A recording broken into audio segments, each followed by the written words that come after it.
Welcome to our classic episode, Conspiracy Realist. Hey guys, do you sometimes think that rich people might be rigging the game? No. Just a little. I just choose to believe the narrative. Yes is the answer to that question. Okay, you're right. I'm being coy. They've been doing it since the dawn of time. And this episode, y'all, is a very specific one about the death of a journalist who was covering this very thing. We call it the Panama Papers. Let's get to it. From UFOs to psychic powers and government conspiracies, history is riddled with unexplained events. You can turn back now or learn the stuff they don't want you to know.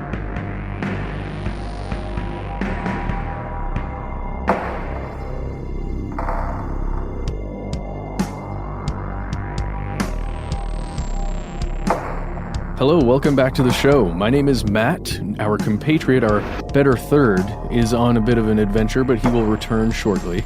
Oh, better third? Crucial third. Crucial third. In the meantime, they call me Ben. We are joined, as always, with our super producer, Paul, mission control decant. Most importantly, you are here, and that makes this stuff they don't want you to know. A little bit of true crime today, Matt. Yeah, very true and very crime. Yes, and very much ongoing. So, longtime listeners will remember that back in the day, we had Alex Winter on this show. That's right. Do you remember that? Well, yeah, absolutely. It was one of my favorite interviews we've ever done. One of the Bill and Ted of the Bill and Ted's Excellent Adventure, and what was the other one? The Bogus Journey. Bogus Journey. Yeah. Bogus Journey featuring death. But he's not just some silly young kid running through time and trying to finish papers for a history class. No, that gentleman, Alex Winter, he is a documentarian, and he has put out some great work. One was on the deep web or the dark net, and that's what we interviewed him for. And this guy, incredibly nice, very generous with his time. Loves Hot Pockets. I think that's still my favorite part of the interview. Did that make it onto the air? I don't know if it I think did. we may have cut that part. There was a part in the interview just backstage, off mic. It was probably off mic because we're professionals now or whatever. Yeah. He said, hang on, guys. He was making a very good point about something. He said, hold on. I said, what? And then we hear ding in the background. He's like, I'm making Hot Pockets. Like, don't eat him. It's too hot yet. Oh, just wait for a second. Yeah, the waiting was the worst part, but we really bonded. Yeah, he did Deep Web, which was a fascinating exploration of something that I think a lot of people get wrong when they read about it in the news. But that is far from his only film. He also released a documentary recently on the Panama Papers. Yes, the Panama Papers. This is a topic that we've done an episode on before in the past. It was called Money, Mystery, and Millionaires. It was a very alliterative phase for us. Yeah, it was. But the Panama Papers is a very serious thing. It was a leak, the largest leak in human history. Something around 11.5 million files from dating back to the 70s to 2015 or so. That's 2.6 terabytes of data detailing these secret financial relationships and attorney-client privileged information, the kind of stuff you would never ordinarily see. Yeah, it was you're talking about shell companies and offshore accounts and secret just money moving, almost laundering, almost. In some cases, it was definitely laundering. Yes. So this all comes from a law firm in Panama called Mossack Fonseca. Yep, that's the one. And so you might wonder, well, why on earth would someone at Mossack Fonseca send out that much information? Well, there was a person who was identified as John Doe. They were given to a German newspaper by this anonymous person. And then there was a landslide, essentially a very secretive landslide of information and people investigating kind of in the shadows because this seemed like very dangerous stuff to have. Indeed it did, because this involves over 200,000 different offshore entities. And this John Doe Spoiler alert, folks, that's probably not this person's real name. Gonna go ahead and say I probably agree. Yeah. I wouldn't ordinarily profile. Uh-huh. But this character, this John Doe person, said that they themselves feared for their lives because the nature of the evidence, just the facts, the information that's involved in this leak, in some cases it confirmed long suspected crimes. We know this person is maybe doing something very white collar, like tax avoidance. Yeah. But we can't quite prove it. We can't quite follow the money due to different countries' ways of handling financial transactions. That's a big thing. Yes, and these types of financial transactions, a lot of times in our minds, I think collectively, we think of this as something that maybe a drug lord would participate in, maybe somebody who is doing some kind of illegal activity that needs to, like we said, launder money for some reason. But what we found out in these Panama Papers is that these kinds of activities are just kind of par for the course for anyone who has enough money. Yeah, above a certain threshold, it is normalized to engage in these sorts of practices. And in our previous episode, which you absolutely should listen to if you haven't checked it out yet.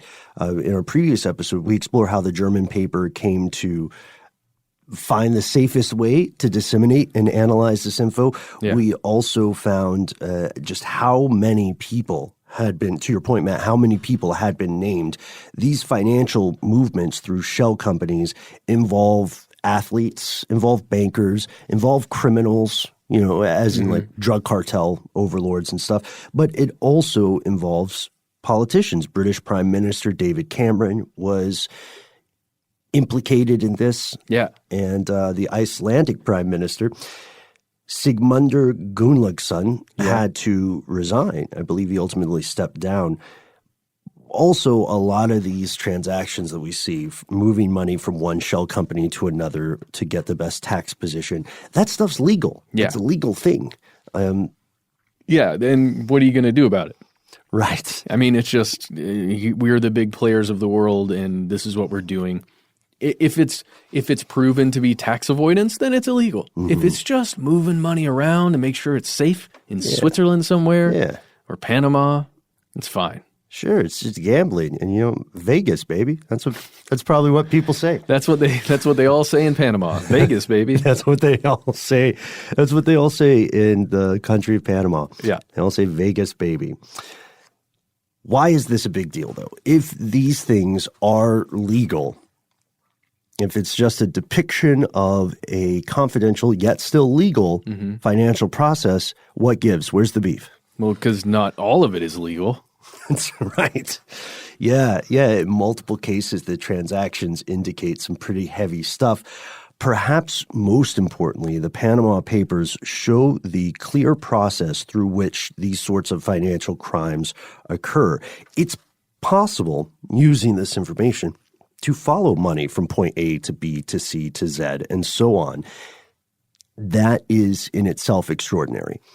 So from a criminal perspective, this exposes a large industry built entirely to hide money, whether it's a legal form of tax avoidance, whether it's out and out fraud, whether it's bribery disguised as a loan, which I thought was interesting. Yeah, and I think you're hitting the nail on the head here, Ben. It's not even so much about the players that are essentially the clients moving money. It's about the system, like at Mossack Fonseca, that was built to do this thing. The giant, I don't know what we call it, the machine that ends up processing everything. That can be dangerous. Yeah, that's what I'm thinking too. So, for instance, let's go with an automobile analogy. Okay. All right. So, the people riding in the car are the people named in these transactions. Got it. Gasoline or petrol or whatever is the money. Just got to pump it in, okay. And what the Panama Papers showed us was the engine. It took us under the hood, and so we see how the money moves, and we know it takes these people to certain places, right? I don't want to overthink this comparison. Maybe the passengers are the money. Okay. The engine is the machine that's moving it to somewhere because the money is going places, right? Yeah. Okay. Then And you're spending money to do it. yes, Okay. that's right. So Okay. the money is also the gas. Okay. Let's get a whiteboard. Paul, do we have a whiteboard? Wait, Paul's been writing all of this down. He's just been etching it into the wall. Oh, wow. That's very helpful. That's We great. are going to have to replace that though, Paul. No, it needs to be transparent. This terrible comparison we've created should exist for all time. It wasn't that bad. I thought it was okay. It was great.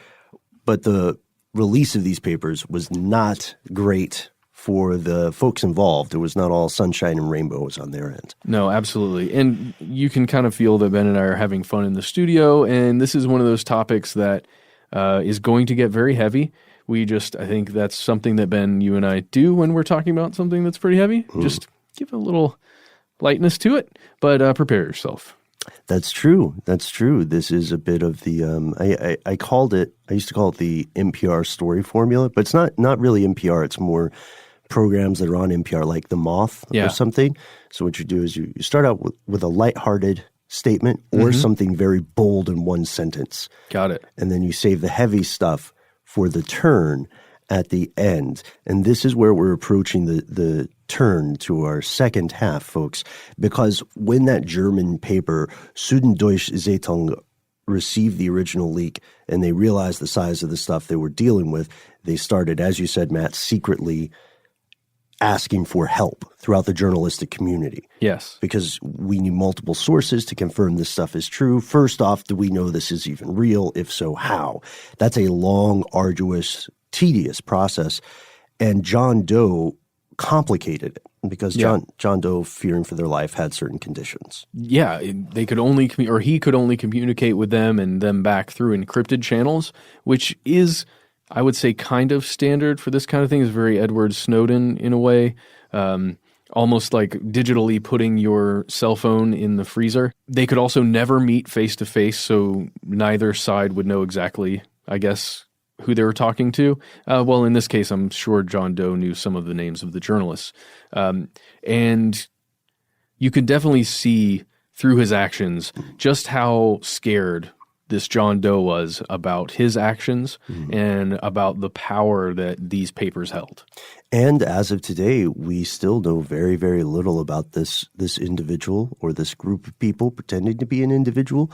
We simply know that they treated this situation with enormous gravity, and we still publicly don't know their motivation for disseminating this knowledge. But as it turns out, John Doe, whoever he or she or they may be, was absolutely correct. This was indeed a life or death situation. And the story continued after we did our original episode. So what do we mean when we say life or death? We'll tell you after a word from our sponsor.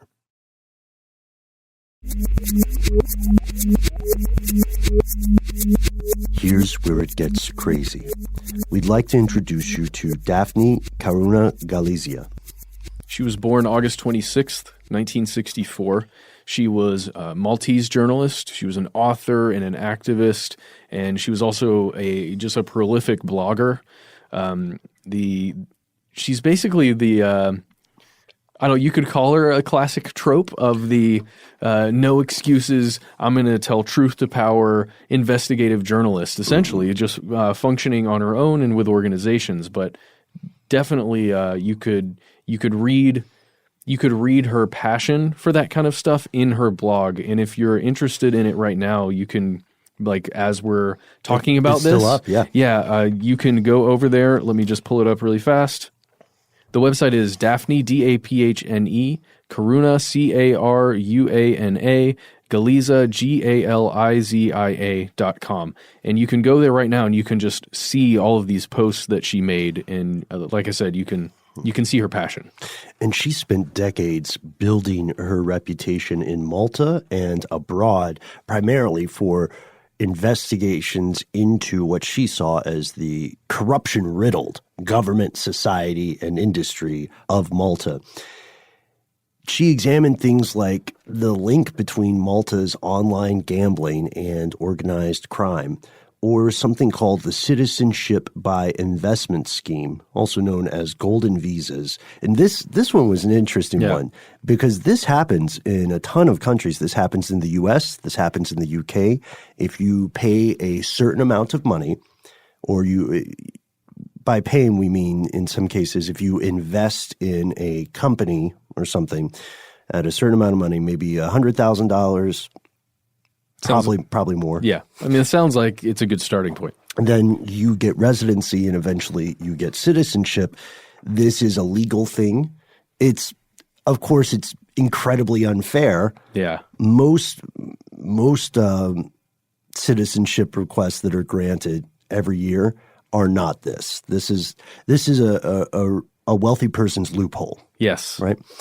So the problem with it happening in Malta is that because they're a member of the EU, there was concern that they were essentially selling passports to people who would be maybe unfriendly to the West. Got it. But because they had an EU passport, they could do things like travel to the U.S. without a visa. No. And they could also launder some money as well, because with citizenship comes certain rights. Yes, she was on the trail of all kinds of money laundering throughout her career. And also, kind of some other standard things like nepotism within government, within corporations, government corruption, which is an old standby. Yes, especially in Malta. Yeah. She was really speaking truth to power. And she paid for it. Malta is not a large nation. That's right. A lot of people know each other. She was the target of intimidation, lawsuits, threats of lawsuits for libel, and so on for most of her career. Yeah. She was arrested by the Malta police force twice. Someone set the front door of their house on fire in 96. Yeah. That's really bad. The worst one is that the family dog, her family's dog, had its throat cut, and it was laid across her doorstep. And then another dog got shot, I believe. Yeah. So there was a murder attempt on her life in 2006. The house was set on fire while the family was asleep inside. And according to her son, Matthew, these threats occurred on an almost daily basis. So this is a very high-stakes life. Every day, thousands and thousands of people are following her blog, running commentary. And she's also a regular contributor and columnist for the Sunday Times of Malta and the Malta Independent. And just to point that out, what Ben just said there, the running commentary is the name of the blog that we mentioned earlier. Yes, yeah. The website is www.daphnecaruanagalizia.com, but the name of it is Running Commentary. So far, we've painted the picture of a fascinating journalist, right? And the largest leak in human history that we know of. How are they related other than just accurate journalism? They're related because it turns out that Galizia was the first person to learn about Panamanian companies involved in various crimes by Maltese nationals. Yeah. And specifically politicians, active politicians in power. And she had put these pieces together before the Panama Papers leaked. They were transmitted to the German paper in 2015. They went public in 2016. But she had figured out some aspects of this, and the stuff she had figured out was confirmed by these Panama Papers leaking. Yeah. So back in February of 2016, she was talking about this guy, Conrad Mizzi, or Mizzi. He was a Maltese government minister, and he had connections, or at least she's hinting that he had connections to New Zealand and Panama. Two of the places that we found in the Panama Papers were laundering money, or at least involved in some of those things. And then apparently Mizzi, revealed the trust just 2 days after she started hinting at this stuff. And he was claiming that it was meant to manage his family's assets, which is one of his involvement with these things. Sure. And that is one very common thing that we see. The very, very wealthy a lot of times have assets that are tied up in familial relations, Right. inheritance, things Sure. like that. Massive amounts of money. And they have to be protected, and it's okay. All right. I'm just trying to be nice. Yeah, I get it. That same month, though, in February, this journalist also revealed that the prime minister's chief of staff, a guy named Keith Schembri, and the prime minister is Joseph Muscat at this time, they owned a similar trust in New Zealand, which in turn held a Panamanian shell company. The leak confirmed that Conrad Mizzi, owned a company called Hernville Incorporated, and that Mizzi and this guy Schembri had also opened another company, Tilgate Incorporated. These companies were owned by the Orion Trust New Zealand Limited, which are the same trustees of Mizzi and Schembri's New Zealand Trust and a couple of other things. Yeah. So again, that sounds really confusing. Sure, yeah. Basically, these guys opened front companies or shell corporations, not necessarily front companies, those are different things, but they're shell corporations that exist in these other countries, and that's what we know, right? For sure. That's what we know. That is proven. That is true. And again, Galizia was the person who exposed this information in Malta. And she continued in 2017. She alleged that another Panamanian company called Agrant was owned by Michelle Muscat, the wife of the prime minister. These allegations are what ostensibly compelled Muscat to call general elections in 2017, and he still won. He still won the election. Yeah. The last blog post that Galizia leaves, or the last sentence of the last blog post that she would ever write, says, "There are crooks everywhere you look now. The situation is desperate." Then on October 16th, 2017, it was the last time Matthew Caruana Galizia saw his mother alive. This is her son. Mm-hmm. She was out running errands. She was just heading to the bank in her car. It was a gray Peugeot 108. It's a type of vehicle. And apparently a government minister had gotten the courts, perhaps out of some kind of backlash. I don't know. But he had gotten the courts to freeze her bank accounts, and she was intending to fight for access to her funds because it's her money. Then her son, seemingly out of nowhere, heard an explosion. He was only about 80 meters away from where this explosion occurred, and according to Matthew, he immediately knew, he felt at least, that this was a car bomb, and it was meant for his mother. Yes, which is something that sounds like maybe a strange conclusion to jump to right away.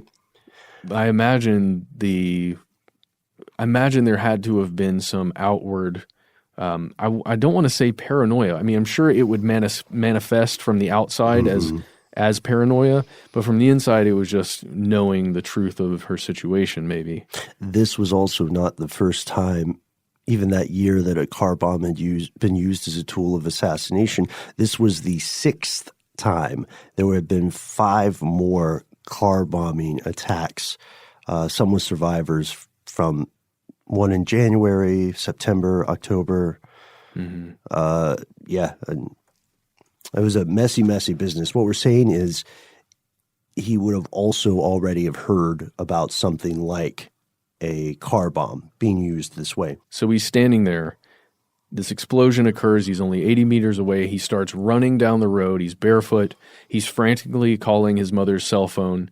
He heard a car horn blazing. He smelled burning fuel. And then he saw it. It was his mom's car. It was on fire, and it was just sitting there on fire in a field of wildflowers. And he apparently saw pieces of flesh laying on the ground. And he certainly feared the worst. And he was right. And then Matthew, her son, recounted this horrific scene in a social media post. In there, within that post, he's speaking to the authorities in a negative manner, saying that they allowed for this culture of impunity to fester and inside Malta, saying that this guy, Joseph Muscat, these other people that we've mentioned, Keith Schembri, Chris Cardona, Conrad Mizzi, even the Attorney General, Peter Gretsch, and basically this huge list of police commissioners. He was saying all of these people took no action, and he was saying that they were complicit in her death. It's true that being a journalist is, globally speaking, a dangerous business. Dozens of journalists are murdered every year around the world, and usually we're seeing that happen in places that are war zones or spheres of conflict or countries with a weak rule of law or weak protections for freedom of speech. This was a massive shock to a lot of people in the West because the European Union considers itself a haven for journalism in many ways. So this felt blatant, public, and grisly. It was not just meant to remove a person, much like polonium poisoning. It was meant to send a message. And I'm making the polonium reference not to say that this was a Russian manufactured hit, but just to say, there was visibility was meant to be part of it. It was condemned in editorials from some of the most widely followed, well-respected news sources around the world. All the hits, the New York Times, CNN, Financial Times, The Guardian, The Economist, I believe. After her death, an international consortium of journalists launched the Daphne Project, which was coordinated by Forbidden Stories. Forbidden Stories is a Paris-based organization dedicated to continuing the work of killed or imprisoned journalists. Even Julian Assange weighed in.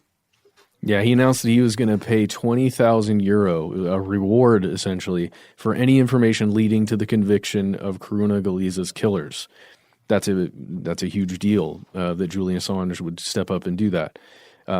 Galizia's family then filed a legal claim against the police force in Malta, and they allege that the investigation, or whatever investigation is occurring, has not been independent or impartial because of connections between a senior police investigator and a government minister. Because, again, all of those people she implicated and had things to say about, they have the potential to have influence within the law enforcement sphere.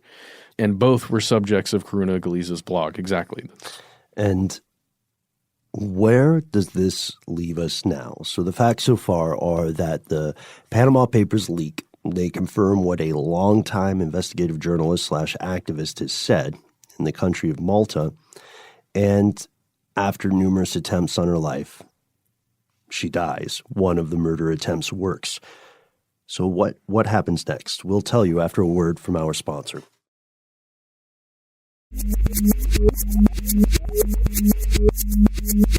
So fast forward, 10 people were arrested in raids at dawn on December 4th, 2017, in relation to this murder investigation, which was at the time quite controversial because the journalists around the world and journalist support associations, the survivors of Galizia's death, they all are convinced that there is a cover-up afoot, and you can't really blame them.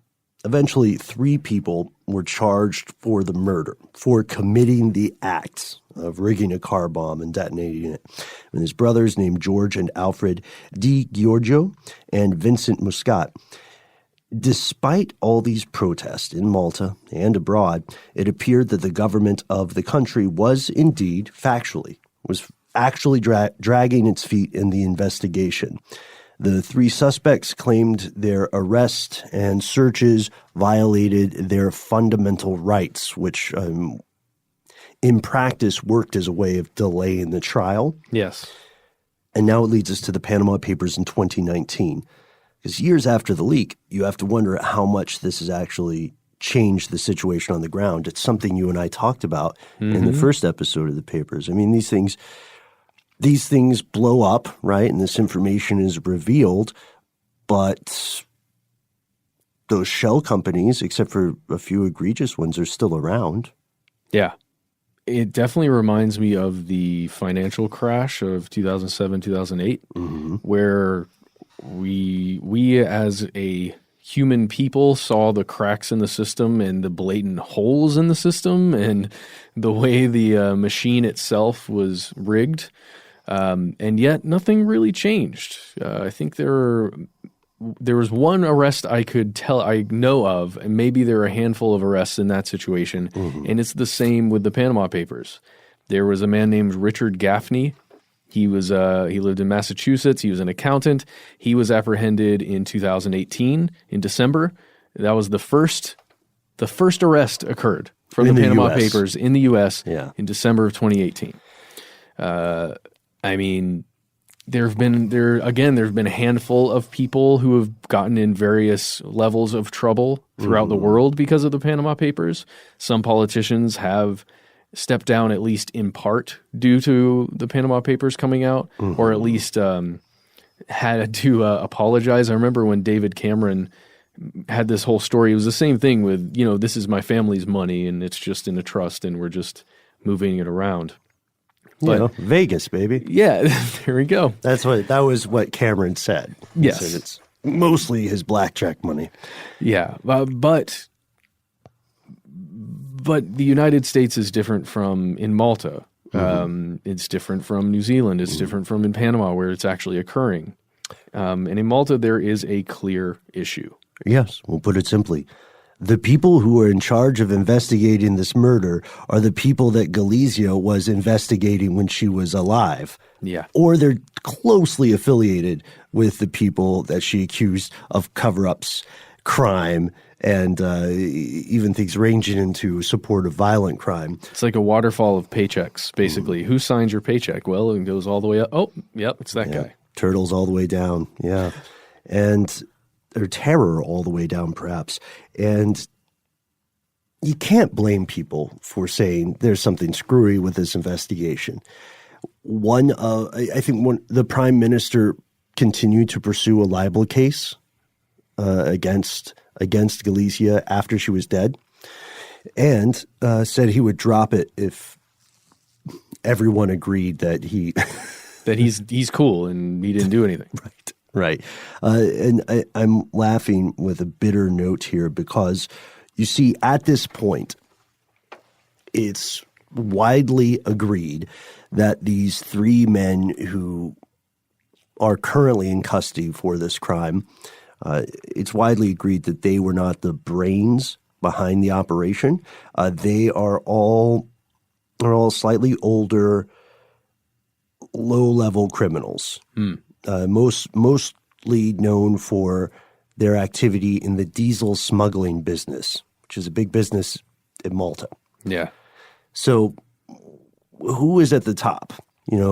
Someone who would be we were looking then, in that case, we're looking for someone who fits a couple of descriptions or a couple of profiles. We're looking for someone who has enough money or enough, financial clout such that they would be a subject of something in the Panama Papers. Yes. They have to be shell company rich, right? Probably not an elected official. It might be a one step removed from an elected official. Sure, yeah. It might be somebody who bought a passport. Who knows? And travels internationally. But they're somehow involved in Maltese business because otherwise Galizia wouldn't have run up against them. You know That's what I mean? right. So it's someone who is probably on an international sphere, maybe in politics, but definitely closely related to someone in politics. Let's say they, at the very least, have an interest in Maltese governance, right? There are some regulations. And they're not the type of person to go out and rig a car bomb themselves. They probably, or quite possibly, not to be unfair to this horrific excuse for a person, but they probably don't know how to rig a car bomb. I would agree with that. So the investigation and the cover-up continues. We mentioned earlier these three criminals had said their rights were violated. As of February 2019, when we're recording this, it seems that the trial may finally begin. That's right, begin. Yeah. And it's so It's good, right? That was 2017 when they argued that their rights were being violated. Now, 2 years later, the investigation is going on. The police are actually trying to find more suspects connected with the murder. So trying to go up that chain to see who actually ordered it. And this includes people who are suspected to be linked with the commissioning. That's like we said, not the putting together the bomb, but the commissioning of the bomb. And foreign investigators have questioned the reluctance of the Maltese police to kind of keep this trial going and make it happen. And they've also questioned the reluctance of them to proceed against more suspects because that's where it could get really tricky for the police themselves. That's where you get a little True Detective season 1, right? Yeah. Following up the food chain of crime. Yeah, it's believed that there may be between 3 and 5 other people who are known to the police or known to law enforcement but have not been publicly revealed, the argument being that they're not slowing up the investigation on purpose. They just need to gather more evidence. At this point, again, it's a controversial thing. A lot of people don't believe this story. A lot of European news outlets still follow the investigation and the trial. There's an Italian daily paper called La Repubblica, and it's been following it's been barking up a specific theory tree that may be of interest to people who are familiar with this case or just learning about it. The suspects in the murder, the diesel fuel smugglers, which again seems a very strange and specific type of crime, they apparently, according to this paper, have a connection with someone called Christian Cardona, Malta's current Minister of Economy Minister. In the weeks leading up to Galizia's assassination, this guy, Christian Cardona, was spotted in a remote bar on Malta twice with one of the guys who was later charged with detonating the car bomb. Cardona responded, calling this report baseless conjecture and outright fabrication. Officially, Kurt Ferrugia, spokesperson for the Maltese government, stated, "The government is confident that anyone else responsible will be found and brought to justice. We continue to support all efforts by the police and investigating magistrate to find the truth. Malta is committed to upholding human rights, freedom of speech, the protection of journalists, and the rule of law." Whoa. Who doesn't agree? Sounds like great PR. But, Galizia's family does not agree with this, I think, fairly obviously. And we know this because Matthew, her son, was quoted in The Atlantic, who, by the way, Matthew is a Pulitzer Prize winning journalist. Pretty awesome. Apple did not fall far from the tree there. But Matthew and his 2 brothers have been lobbying European lawmakers and all these international organizations for months and months and months, trying to call attention to problems within the investigation itself. So let's look at that quote. Matthew said, "My mother was assassinated for reporting on corruption in Malta." And he also sent out a tweet on the anniversary of her death. He said, "The people who did it are still free. They sit in parliament and on private jets. It's this simple." Wow.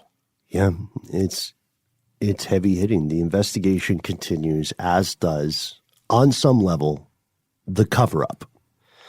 Absolutely. Some people are a little more optimistic than others and think that ultimately the brains behind the operation will be named or brought to justice. But for many other people, unfortunately, this is just another day in Malta. Ooh. I know, not to sound Chinatown about it. Well, and it's also another day in the upper echelons of power and influence. That's true. That is absolutely true. At this point, that's where the story ends for now. It continues, and hopefully one day we can come back with an update showing that justice was served. But for now, we want to hear from you. Why do you think these financial crimes and these sorts of assassinations come and go so quickly in the news? Why do you think there's not more following up on the Panama Papers here in the United States.